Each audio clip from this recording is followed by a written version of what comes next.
Cine vă recomandă? Vocea și talentul meu. Poftiți, domnișoară.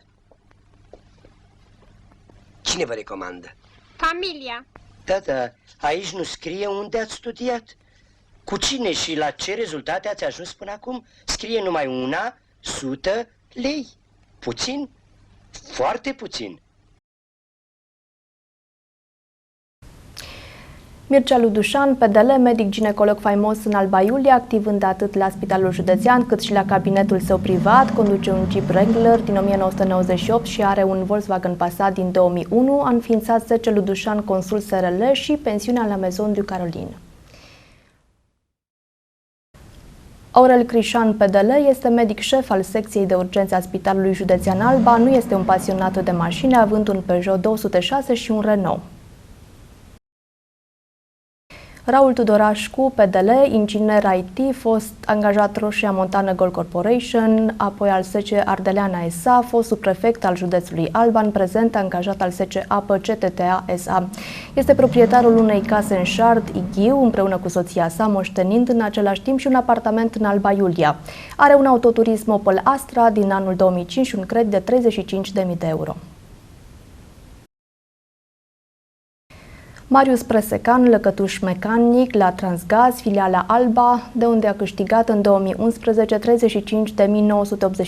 de lei, 7.113 lei a mai luat din activitatea de supraveghetor la Muzeul Unirii din Alba Iulia. Are un Volkswagen Passat din 1994, este membru în Consiliul de Administrație al DPL Alba și vicepreședinte PDL Alba Iulia.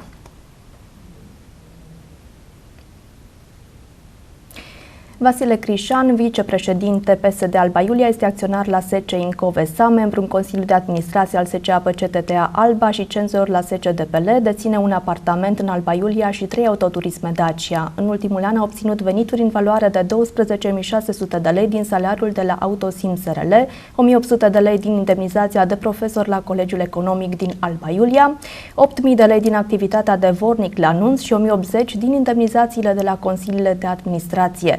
Are un credit în valoare de 30.350 de lei, contractat în 2004. Ovidiu Jidvean, președintele PSD Alba Iulia și vicepreședinte PSD Alba, este asociat în firmele Piatra Viorel SRL și Pietra Doro SRL, membru în Consiliul de Administrație al Composesoratului Urbaria Lampelum Slatna și membru al Centrului de Mediere Alba. Este proprietarul la 541 m² de teren în Alba Iulia, unei case și a unui apartament situat tot în Alba Iulia, moștenit în 2011 și un depozit bancar de 150.000 de lei. În 2011 a obținut venituri de 41.276 de lei din asistență juridică în cadrul cabinetului de avocatură al familiei. Conduce un SUV Audi Q7 și un Mercedes E-Class. Bogdan Medrea, președinte al Organizației de Tineret PSD Alba Iulia și vicepreședinte al PSD Alba Iulia, asociat unic la SC Bimed Proiect și asociat la SC Europe Leasing SRL, membru în Consiliul de Administrație al SC Drumuri și Poduri Locale Alba și director economic al firmei Vimed Group. Deține un apartament în Alba Iulia, cumpărat în 2009. În ultimul an a obținut venituri de 19.415 lei de la Vimed Group și 255 de lei indemnizație de la DPL Alba. Conduce un SUV Volkswagen Touareg.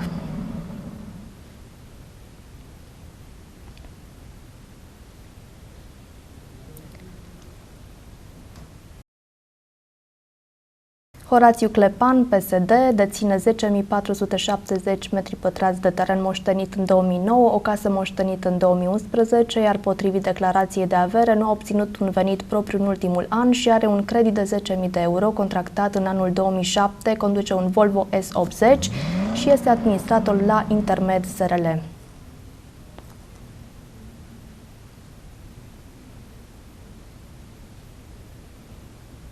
Pavel Popa, zis Pistol, pensionar, decanul de vârstă al Consiliului, liderul informal al cartierului Oarda. Are o casă în Oarda, unde mai are 1 hectar de teren și a preferat un autoturism românesc, adică Dacia Logan, din 2007.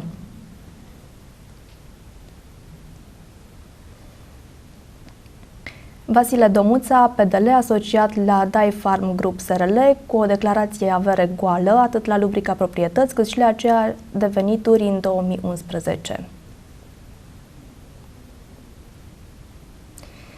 Rareș Buglea, conform presei, el este vornic de nunți, fost membru liberal promovat pentru activitatea sa în Consiliul de Administrație al exploatării miniere de la Brut Cupru-Min, a obținut funcția de consilier local în urma retragerii lui Călin Potor. Acum mai este și expert coordonator la Pachiv România. Deține 387 metri pătrați de teren intravilan în Alba Iulia, cumpărat în 2008, un autoturism Opel fabricat în 1994 și icoană pe lemn în valoare de 6.000 de euro. În ultimul an a avut venituri pentru servicii juridice în valoare de 69.301 lei de la Pachiv și 31.620 de lei de la ASC Alba Iulia. Daniel Zdrâng, PNL, este tehnician la SC Alt SRL. Potrivit declarației de avere, nu deține terenuri sau imobile, dar are un Ford fabricat în 1998 și un Volkswagen fabricat în 2000, o Yamaha și un Malaguti. În ultimul an a obținut un venit de 9.072 de lei din salariul de tehnician. Simone Albani, vicepreședinte PNL Alba, este acționar la firmele Albani Forex, Albani Furniture și OCAPA SRL. Deține împreună cu fosta soție 8.509 metri pătrați de teren intravilan în Alba Iulia, o casă cumpărată în 2003, două apartamente cumpărate în 2005 și 2007 și un spațiu comercial cumpărat în 2008, toate în Alba Iulia, și are depozite în bănci în valoare de 138.696 de lei și 30.173 de euro. În ultimul an a obținut venituri în valoare de 305.338 de lei de la firmele în care este acționar, 63.600 de lei din salariul de director general la firma Marco Polo SRL, 20.356 de euro din salariul obținut în Italia la firma OCAPA SRL și 15.600 de euro din închirierea spațiului comercial. Are un credit de 24.188 de euro contractat în anul 2007. Conduce un SUV Volkswagen Touareg. Paul Voicu, viceprimar, este inculpat în dosarul finanțărilor ilegale ale FC Unirea, unde DNA Alba Iulia a calculat un prejudiciu total de aproape 120 de miliarde de lei vechi.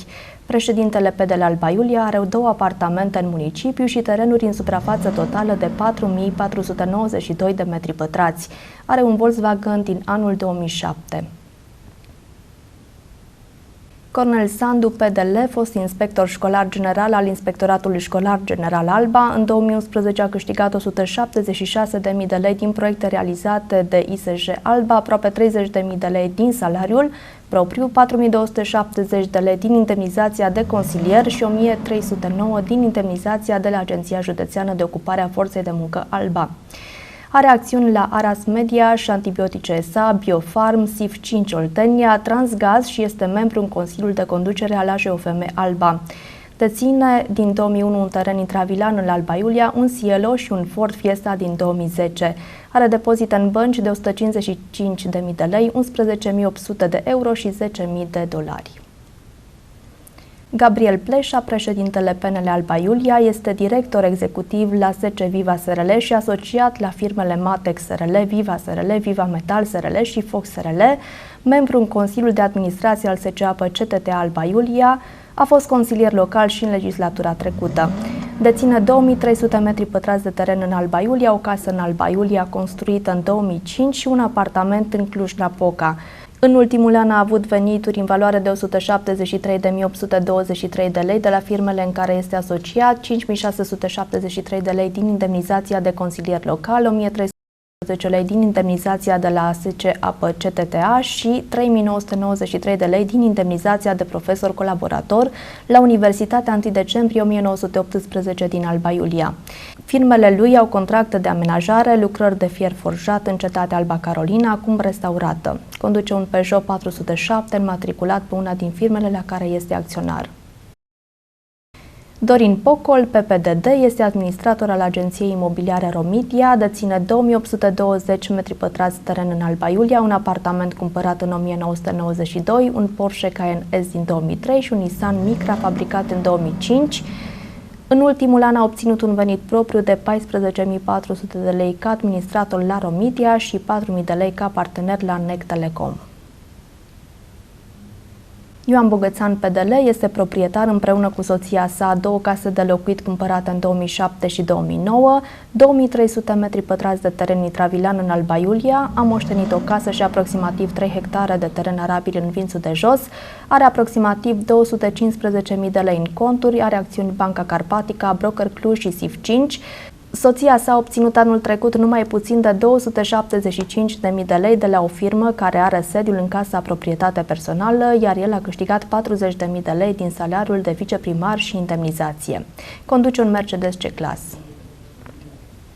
Costinaș Marius, PDL, avocat, a fost cel care a denunțat un posibil trafic de influență prin care, potrivit presei și procurorilor DNA, fostul decan al baroului Alba Iulia Doina Scute a încercat să-l facă pe lângă soția acestuia, judecător la Curtea de Apel Alba Iulia. Are o casă împreună cu soția, dobândită în 1997, 2 terenuri, unul intravilan în Arieșeni, iar celălalt agricol în Alba Iulia, un autoturism Volkswagen Tiguan și un Infiniti M30, ambele în leasing, fabricate în 2011. Are în conturi o sumă de aproximativ 200.000 de lei. De asemenea, are un credit de 75.000 de euro. În 2011 a câștigat 134.000 de lei și el a avut legături cu exploatarea minieră din Abrut cu prumine sa, având un contract de asistență juridică. Vasile Petric, PNL, provenind din PNCCD, este profesor de educație fizică. Deține împreună cu soția o casă în construcție, un autoturism Seat din 2001 și un depozit bancar în valoare de 1.700 de euro. Potrivit declarației de avere, singurul său venit din ultimul an a fost 3.000 de euro obținut prin vânzarea unui teren. Dorin Șerdean, președinte PPDD Alba Iulia și vicepreședinte PPDD Alba. Este director general la firma Abadosin, Dev Broker SRL, administrator la SC Fininvest Management Mark SRL și SC Blue Computer Development SRL.